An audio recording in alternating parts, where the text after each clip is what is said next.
wala pang impormasyon kung ano ang magiging aksyon ng administrasyon dito nga sa formal na hiling ng gobyerno ng Amerika kaugnay ng extradition ng founder ng Kingdom of Jesus Christ o KOJC Pastor Apollo Quiboloy. Pero ayon sa Department of Justice, wala pa silang natatanggap na anumang dokumento tungkol dito. Base raw sa Philippine-US Extradition Treaty, ang Department of Foreign Affairs ang unang point person sa naturang request. Ano nga ba itong extradition? Isa itong legal na proseso kung saan hinihiling ng isang bansa na isuko ng isa pang bansa ang isang taong nahaharap sa kasong kriminal para doon litisin o pagdusahan yung kanghatol. Si Quiboloy ay nahaharap sa patong-patong na kaso sa Amerika. Noong 2021, kinasuhan siya ng child sex trafficking at sex trafficking sa pamamagitan ng puwersa, pananakot o panlilinlang, gayon din ng conspiracy, marriage at visa fraud, money laundering at cash smuggling. Ayon sa mga prosecutor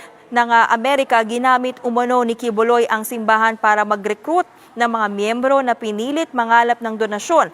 Ang ilan pa sa mga member ng KOJC inabuso, binantaan at minanipula. Itinanggi na ni Quiboloy ang lahat ng mga akusasyong yan. Samantala, dito naman sa Pilipinas, nananatiling nakakulong si Quiboloy habang nililitis.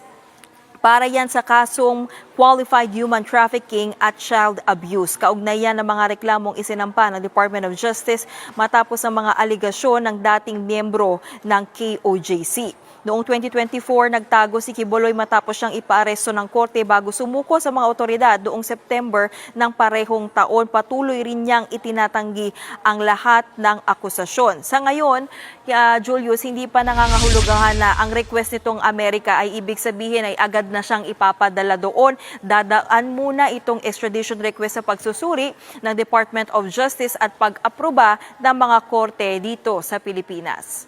Julius? Camille, dahil may mga kaso pa si Quiboloy sa Pilipinas, obligado ba ang Pilipinas na pagbigyan itong kahilingan ng Amerika? Pwede ba nila itong tanggihan? Julia, sa ganyang pagkakataon, usually inuuna talaga na matapos muna itong mga kasong kinahaharap ng isang akusado dito sa Pilipinas bago siya maaaring i-extradite. Pero pwede rin siyang isuko na sa Amerika kung papayagan ito ng korte dito sa Pilipinas. Camille, may tugon na ba ang kampo ni Quiboloy? Julius, wala pa rin daw natatanggap na impormasyon ang kampo ni Pastor Quiboloy ayon sa kanyang isa sa mga abogado na si Attorney Ferdinand Topacio. Pero iginiit nila na handa silang depensahan ang pastor sa ilalim ng konstitusyon ng Pilipinas. Habang si Senator Risa Hontiveros naman na nananguna sa investigasyon laban sa pastor kaugnay ng aligasyon ng human trafficking, sexual abuse at forced labor, panahon na raw para dalhin sa Amerika si Quiboloy. Napanatag daw ang kanyang loob na may dalawang jurisdiksyon ang gustong humawak kay Quiboloy para panagutin siya sa mga kaso laban sa mga babae at mga bata. Ayon pa kay Hontiveros, wala nang katiting na impluwensya na dapat matira kay Quiboloy.